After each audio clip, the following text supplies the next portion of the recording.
Day by day চাকরি পাওয়ার probability বা day by day চাকরি পাওয়ার যে কমপ্লেক্সিটি সেটা অনেক বেড়ে যাচ্ছে।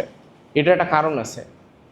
এই কারণটা হচ্ছে তুমি যে মোবাইল ফোনটা সারাদিন ধরে ডিবাডিবি করো, এটার ভিতরে যে মোবাইলের ভিতরে যে অ্যাপ্লিকেশনগুলো আছে, সেই অ্যাপ্লিকেশনগুলো 5 বছর আগে যেরকম ছিল এখন তার থেকে কয়েকশো গুণ চেঞ্জ হয়ে গেছে।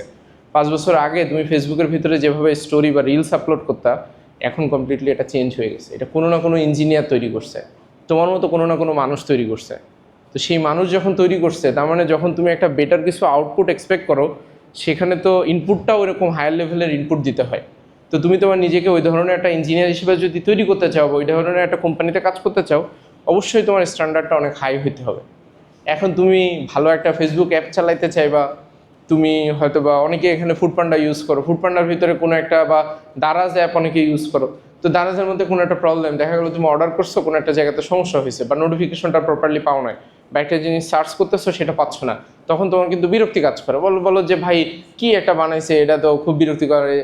এখন তার মানে ওইরকম একটা কমপ্লিকেটেড সলিউশন বা ওইরকম হায়ার লেভেলের বা ডে বাই ডে যখন আপ টু ডেট একটা জিনিস বানানোর কথা চিন্তা করতে হবে, তখন কিন্তু আমার তোমার নিজেদের সবাইকে আসলে ওইরকম আপ টু ডেট করতে হবে। আদারওয়াইজ আমি কিন্তু এই সোসাইটিতে বা এই সিচুয়েশনে আমি সার্ভাইভ করতে পারবো না।